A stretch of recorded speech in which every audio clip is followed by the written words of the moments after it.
বিদায় হয়ে যেতে হবে, মরে যেতে হবে, কোনোদিন আমরা বেঁচে থাকবো না। আপনার আমার আত্মীয় স্বজন, দাদা দাদি, বাপ মা চলে গেল কত, তারা আর জীবনেও কোনোদিন কিয়ামত পর্যন্ত আর ফিরে আসবে না। এখান থেকে মানুষ যদি কলকাতা, বোম্বে, দিল্লি, গুজরাট চলে যায়, সৌদি, কুয়েত চলে যায়, দুবাই চলে যায়, 1 বছর 2 বছর 15 20 বছর পরও ফিরে আসবে। কিন্তু মুসলমান এমন একটা জায়গায় চলে যেতে হবে, যতই আদরের হোক, যতই নামি দামি ব্যক্তি হোক, যেখানে একবার চলে যাবে আর কিয়ামত পর্যন্ত তার সঙ্গে কোনোদিন দেখা হবে না। হবে? জনগণ হবে? মুসলমান কিসের বড়াই, কিসের অহংকার, কিসের তাকাব্বুর? কেন আল্লাহ ওয়ালা হবে না? কেন মসজিদ মুখী হবে না? কেন দিনমুখী হবে না? কেন কোরআন ওয়ালা হবে না? কেন আল্লাহর হুকুম নামাজ কেন আদায় করবে না? আল্লাহ কোরআনে পাকের মধ্যে বলে দিলেন, ওয়া মা খালাকতুল জিন্না ওয়াল ইনসা ইল্লা লিয়াবুদুন। আল্লাহ বলে, বান্দারে আমি তোমাকে বানিয়েছি আমার ইবাদত করো, বন্দেগী করো, আমার বড় হুকুম আদায় করো রে বান্দা। ও বান্দা, তুমি যদি নামাজ আদায় করো, আমি আল্লাহ চতুর্দিক থেকে তোমাকে হেফাজত আমি আল্লাহ করব। আর মুমিনের দায়িত্ব আল্লাহ নিয়ে নিলেন। আল্লাহ কোরআনে বললেন, হাক্কান আলাইনা নাসরুল মুমিনিন। আল্লাহ বলেন, মুমিনের দায়িত্ব আমি নিলাম, তোর জান মালের দায়িত্ব নিলাম, ইজ্জতের দায়িত্ব আমি আল্লাহ নিলাম। পৃথিবীর কোন বেঈমানের ক্ষমতা নাই সে আমার বান্দার কেউ ক্ষতি করে দিতে পারে। কিন্তু মুসলমান নামাজ পড়ে না। একটু ভালো করে শুনবেন, আল্লাহ নবী, বিশ্ব নবী জনাবে মুহাম্মদুর রাসূলুল্লাহ সাল্লাল্লাহু আলাইহি ওয়াসাল্লাম যেদিন দুনিয়া থেকে চলে যাবে, প্রচন্ড বুকে যন্ত্রণা, মাথায় যন্ত্রণা, দয়াল নবী সহ্য করতে পারে না। হযরত জিবরিল আলাইহিস সালাম এলেন, বলে, নবী গো আপনি কেমন আছেন একটু দয়া করে বলবেন। রাসূলুল্লাহ বলেন, ও ভাই আখি জিবরাইল, আমি তো মোটেও ভালো নয়। বলে, তাই নাকি ইয়া রাসূলুল্লাহ, আপনার কি হয়েছে একটু বলবেন। বলে, নবী ও ভাই জিবরাইল, আমার বুকে প্রচন্ড যন্ত্রণা, মাথায় ব্যথা।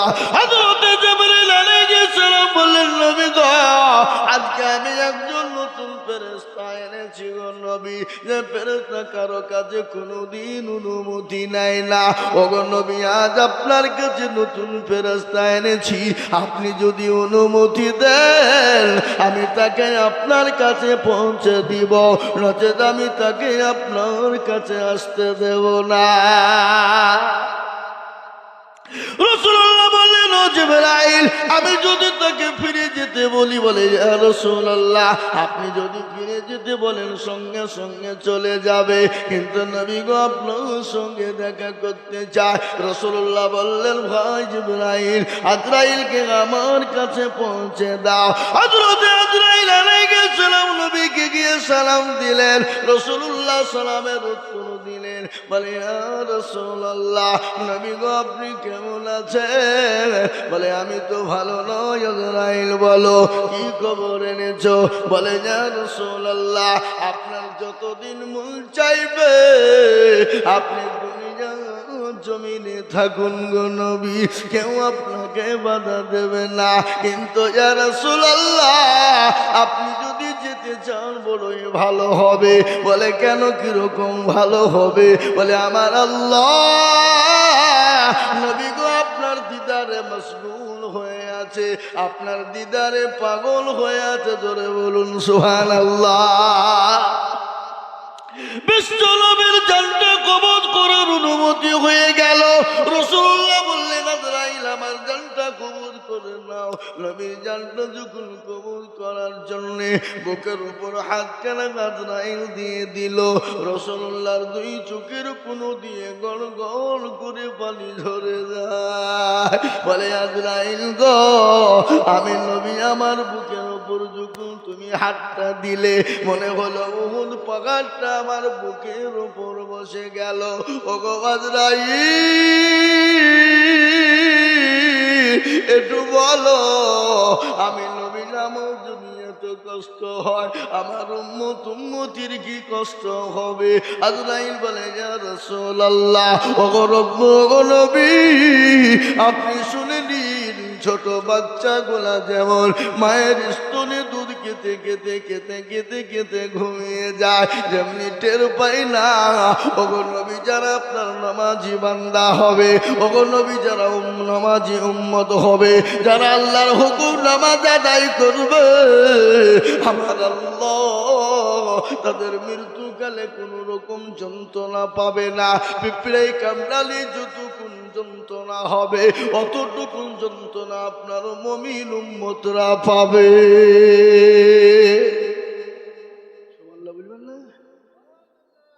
এ মুসলমান এ হলো নামাজীদের কাজ। নামাজ বড় দায়িত্ব জিনিস, নামাজ বড় দামি জিনিস, দামি জিনিস। আজকে নামাজকে কায়েম করতে গিয়ে নবী আমার মার খেলেন তাইফের ময়দানে। খাই না তোরা বলো খেয়েছিল খাই না বদরের প্রান্তে মার গেলেন। তিনি তো মাসুম, তিনি তো বেগুনাহ। আমার নবী নামাজকে কায়েম করতে গিয়ে তাইফের ময়দানে কাফের বেঈমানেরা আমার নবীর উপর অকাট্য অত্যাচার করলো, আমার নবীর উপর প্রসবে অত্যাচার করলো, আমার নবীর উপর ইস্তিগফার চালিয়ে দিল। আল্লাহ বলেন ও নবী গো আপনাকে মক্কা জমিনে থাকতে হবে না। ও রাসূল আপনি মক্কা ছেড়ে মদিনার পথে চলে যান। বিশ্বনবী মক্কা ছেড়ে মদিনার পথে রওনা দেন। ইতিমধ্যে অনেক ঝামেলা বদল আছে না। আজ নবী গো আমার বানায়া বাজার হিজরত করে চলেন মদিনায়। আজ নবী গো আমার গড়ায়া বাজার শুয়ে আছে সোনার মদিনায়। আব্দুল্লাহর পৃষ্ঠ হতে মায়া মিনুর শিখে মেতে জন্ম নিলেন নবী মক্কাতে। আজ নবী গো আমার গড়ায়া বাজার হিজরত করে চলেন মদিনায়। আজ নবী গো আমার বানায়া বাজার শুয়ে আছে সোনার মদিনায়। নবী বলে হযরত আলী আজ বিছানা খালি।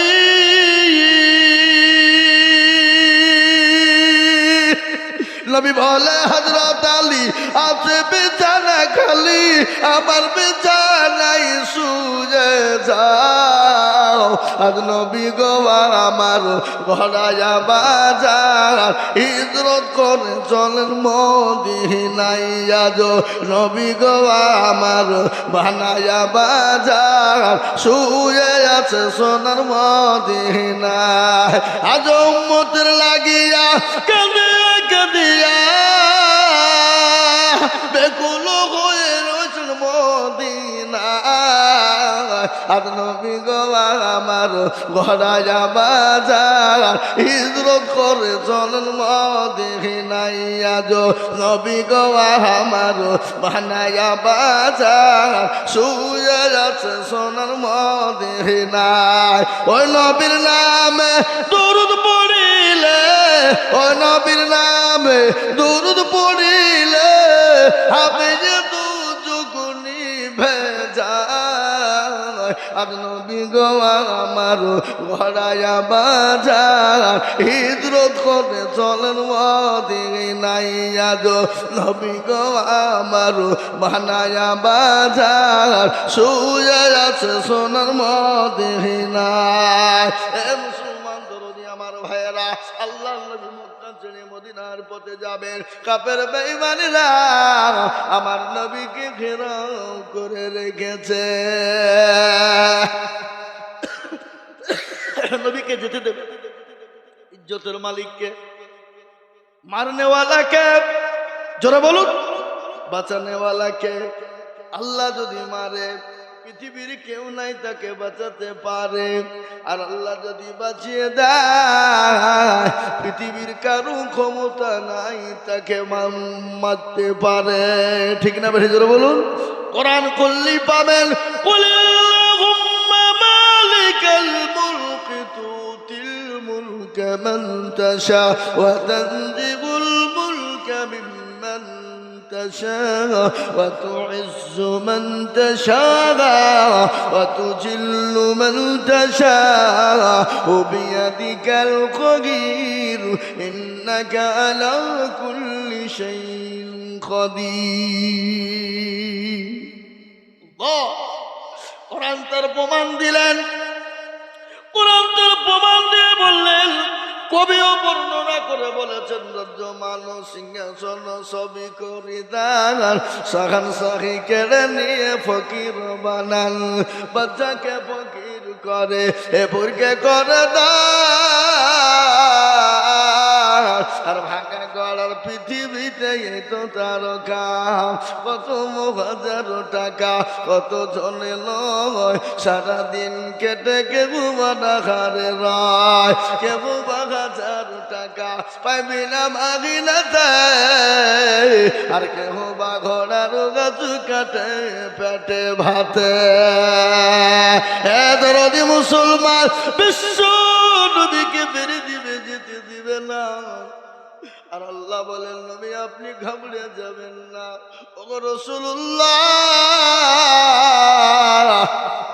নবী গো আপনি এক মুঠো বালু তুলুন বালু বুঝেন না এই আপনারা বালু বুঝেন না ঘর করেন কি দিয়ে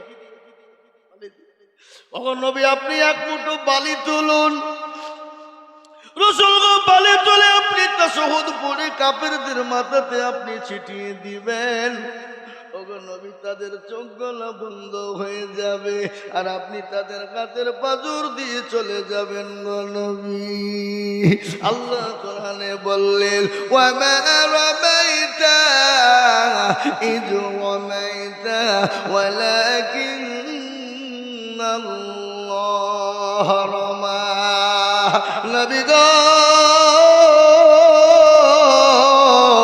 আপনি পানিটা নিক্ষেপ করে দিলেন আর আমি কাফেরদের চোখ দুটো বন্ধ করে দিলাম গো রাসূলুল্লাহ আপনি কোনো টেনশন করবেন না ও নবী আপনি মক্কা ছেড়ে মদিনার পথে রওনা দেন গো রাসূল রাসূলুল্লাহ মক্কা ছেড়ে মদিনার পথে যাবে এদিকে আবু বকরের কাছে গিয়ে বলেন আবু বকর কি সাহাবা চিন্তা করে নবীকে কতটা মহব্বত করে ভালোবাসে হযরত আবু বকর বললেন লাব্বাইক সাদিকা রাসূলুল্লাহ নবী বলেন আবু বকর রে তুমি কি ঘুমাও নাই বলে ইয়া রাসূলুল্লাহ আপনার পায়ের তলে আমার জীবনটা কুরবানি হয়ে যাক নবী গো আমি আপনাকে আমার নিজের জীবনের থেকেও বেশি ভালোবাসি ওগো মায়ার নবী দয়ার নবী মায়ার রাসূল গজল আছে আছে না আল্লাহর নবী মায়ার নবী গো আপনি নবী আমার জীবনের জীবন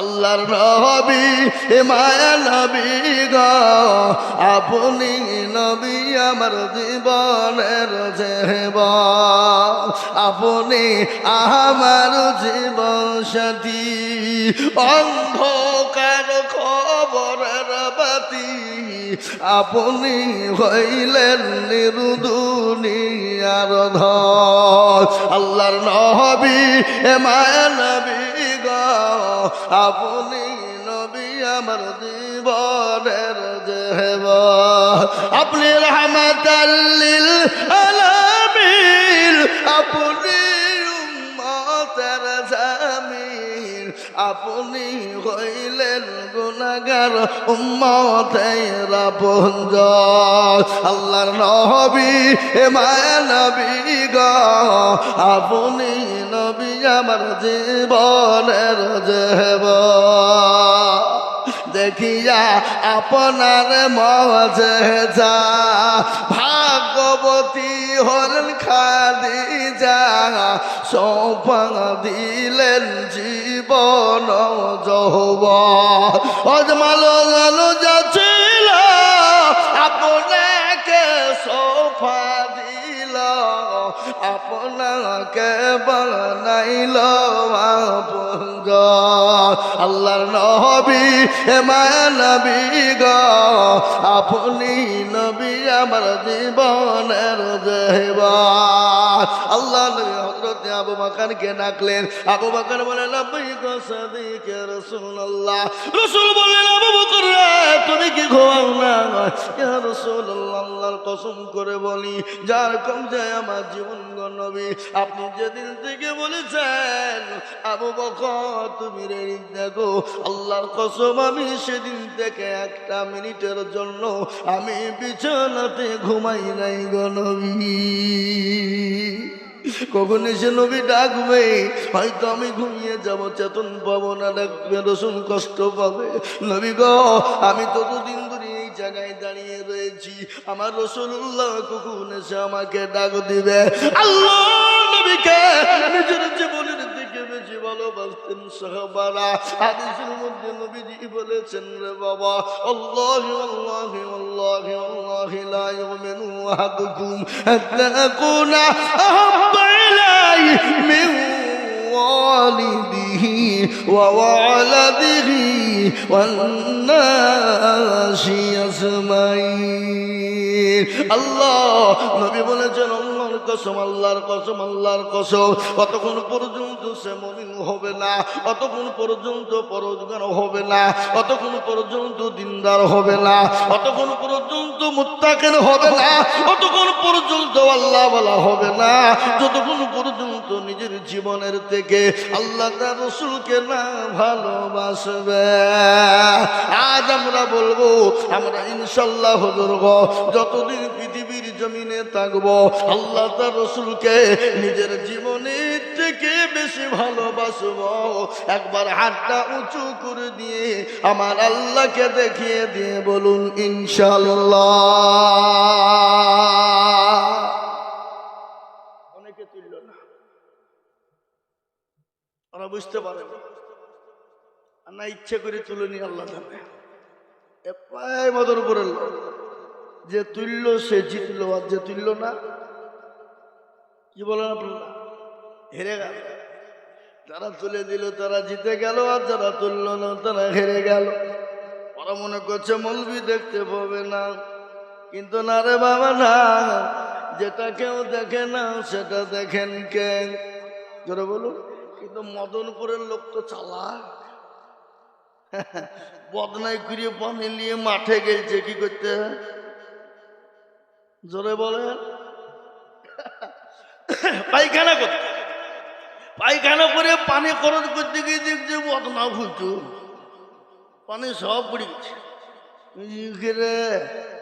হ্যাঁ, কালকে আজিজুল মৌলবি এসে ঠকাতে পারলো না, সীতালকের কথন পাড়ায় বাড়ি। আজিজুল মৌলবি পারলো না, আর এই বদনা পানি ঢুকিয়ে দেবে। দাঁড়া কালকে কি করে ঠকাই দেখবো। ও আবার তারা পরদিন বদনাই করে পানি লিয়েছি, বলছে আজকে আগে পানি খরচ করবো তারপরে পায়খানায় যাবো। এবার বাদ ঠকলো না জিতল? আজও ঠকলো। তো যারা হাতটা তুললো তারা জিতলো, আর যারা তুললো না তারা ঠকে গেল। ওরা মনে করছে আব্দুল মৌলবি দেখতে পাবে না, কিন্তু শুনেলেন বাবা, যেটা কেউ দেখে না সেটা দেখেন কেউ, যেটা কেউ জানে না সেটা জানে কে, যেটা কেউ বুঝে না সেটা বুঝে কে। কবি বলে সবাই বলে আমি ভালো আমি জানি কি, আমার মনের গোপন খবর জানে আল্লাহ জি। আলোতে আধারে নিরজনেতে কথা কি করেছ তুমি সব জানে সে, তাহারি চোখে থেকে যাবে না বাকি, আমি জানি কি। এ বাবা সকলকে ফাঁকি দেওয়া যাবে, আল্লাহকে ফাঁকি দেওয়া যাবে না। তাই আমি বলবো বাপ ওই দয়ার নবী মায়ার নবীকে কেউ যদি গালি দেয়, দয়ার নবী মায়ার নবীকে কেউ যদি আপনার কুরুচিকর মন্তব্য করে, দয়ার নবী মায়ার নবীকে নিয়ে যদি কেউ কটূক্তি করে, আমরা এক বিন্দু রক্ত থাকতেও ছেড়ে দেব না। আর একবার হাতটা উঁচু করে দিয়ে বলুন ইনশাআল্লাহ। আল্লাহ কোরআন তার প্রমাণ করে দিয়ে বললে, আল্লাহ কোরআনে বললে, আল্লাহ কোরআনে সুন্দর করে দিয়ে বলেছে, বাবা কাল কিয়ামতের দিন আপনার আমার জবানে তালা মেরে দিবে, জবানে তালা মেরে দিয়ে হাতকে জিজ্ঞাসা করে বলবে, কোরআন তার প্রমাণ করে দিয়ে চালিয়া উমান কুতিবু আলা আফওয়াইহিম ওয়া তুকাল্লিমুনা আইদিহিম ওয়া তাশহাদু আরজুলুহুম বিমা কানু ইয়াকসিবুন। কিয়ামতের দিন জবানে তালা মেরে দেবে রে বাবা, হাতকে কোন কাজে ব্যয় করেছিল, হাত বলবে আল্লাহ। ওই মুমিন মুকিমকে বলে, ওই গ্রামটার নাম কি গো, মদনপুর গ্রামে জালসাই বক্তাদি বলেছিল, নবীর প্রেমিক কারা, আল্লাহর প্রেমিক বান্দা কারা, হাতটা তুলো তারা। এই হাতটা তুলোর কারণে জাহান্নামটা হারাম করে দেবে, কবরের আযাবটা মাফ হয়ে যাবে। আর ওই কবর বড় কঠিন, ওই কবরে অনেকের জন্ম দুঃখিনী মা চলে গেছে, অনেকের বাপ চলে গেছে, অনেকের ছেলে মেয়ে ভাই ব্রাদার চলে গেছে। আমরাও কবে চলে যাব এ বাবা, যাচ্ছি কাল নাই, কখন আছি কখন না। এখন মসজিদের মাইকে এলান হয়ে যেতে পারে, পারে না। চোখের পলকে তুমি হতে পারো না, চিরতরে হবে বিদায় তোমারই নিঃশ্বাস, হবে না। চোখের পলকে তুমি হতে পারো লাশ, চিরতরে হবে বিদায় তোমারই নিঃশ্বাস। হবে লাল তোমারই নাম, হবে লাল তোমারই নাম মসজিদের মাইকে। বাড়িওয়ালা নাই রে বাড়ি নাই রে দুনিয়াতে, বাড়িওয়ালা নাই রে বাড়ি নাই রে দুনিয়াতে। এ দরদি মুসলমানেরা,